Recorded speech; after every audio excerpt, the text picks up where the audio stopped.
पूरी दुनिया को इस बीमारी से निजात दिलाने के लिए देशों ने आपसी दुश्मनी भुला दी। वैज्ञानिक एक दूसरे से डेटा साझा करते रहे। मानवता के दुश्मन इस बीमारी से निजात दिलाने के लिए जिन 4 लोगों ने पहले mRNA वैक्सीन को संभव किया, वो अलग अलग क्षेत्र के दिग्गज हैं। इसमें तुर्की और ग्रीस के वैज्ञानिक भी शामिल हैं। इन दोनों देशों के बीच तनाव किसी से भी नहीं छिपा है, लेकिन दुनिया को कोरोना से बचाने के लिए ये सभी वैज्ञानिक एक हो गए और वैक्सीन को लाने में अहम भूमिका निभाई। आइए जानते हैं उन वैज्ञानिकों के बारे में। कैटालिन कारिको 1995 में यूनिवर्सिटी ऑफ पेंसिल्वेनिया ने अपने एक प्रोफेसर को डिमोट कर दिया था। ये कोई और नहीं बल्कि कारिको थी। कारिको उस वक्त mRNA पर रिसर्च कर रही थी। उस वक्त सरकार और कॉरपोरेट एवं अन्य सहयोगियों को भी कारिको का रिसर्च सच से दूर लगता था। इस प्रोजेक्ट के लिए पैसे की भी कमी थी और उनके अधिकारियों ने इसे आगे ना बढ़ाने का फैसला किया। लेकिन कहते हैं ना, समय बली होता है। कारिको ने साबित कर दिया कि वो सही थी। फाइजर और मॉडर्ना की कोरोना वायरस की 2 सबसे प्रभावकारी वैक्सीन उसी तकनीक पर आधारित है जिस पर कारिको ने सालों तक काम किया। अब उनके पूर्व सहयोगी तक कारिको को रसायन का नोबेल प्राइज देने की मांग करने लगे हैं। कारिको की ये सफलता बड़े संघर्षों के बाद मिली है।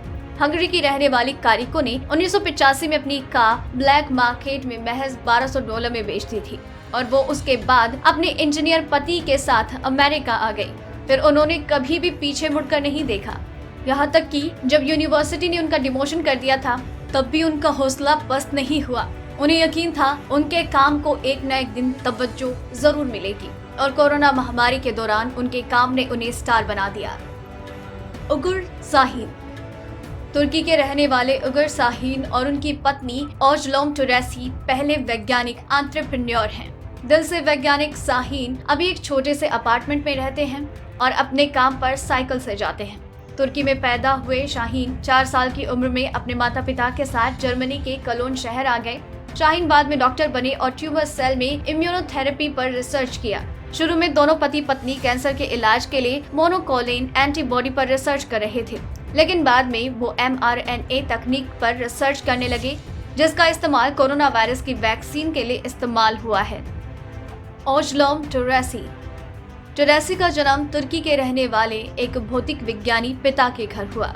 जर्मनी में रहने वाली टुरेसी नन बनने का सपना संजोए हुए थी, लेकिन बाद में उन्होंने मेडिसिन की पढ़ाई की और यही उनकी मुलाकात शाहीन से हुई। दोनों पति पत्नी का काम के प्रति जुनून का आलम ये था कि शादी के ठीक बाद वो लैब में रिसर्च करने के लिए चले गए थे।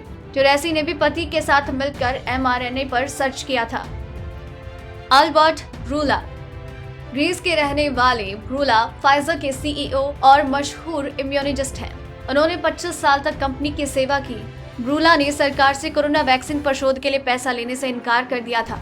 उन्होंने अपनी वैज्ञानिकों को शोध करने पर पूरी छूट दी और बायोएनटेक के साथ कोविड-19 की वैक्सीन को तैयार किया।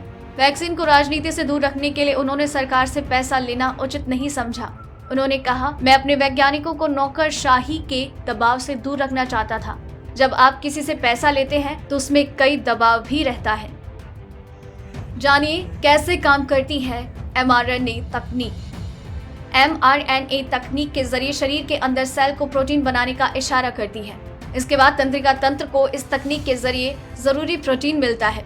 mRNA वैक्सीन में वास्तविक वायरस की जरूरत नहीं होती है। इसे कन्वेंशनल वैक्सीन की तुलना में ज्यादा जल्दी बनाया जा सकता है। इससे शरीर की प्रतिरोधक क्षमता भी मजबूत होती है।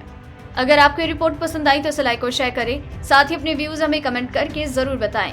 डेली ट्रेंडिंग न्यूज की रिपोर्ट सब्सक्राइब करें हमारा चैनल ऐसी ही लेटेस्ट और इंटरेस्टिंग न्यूज के लिए।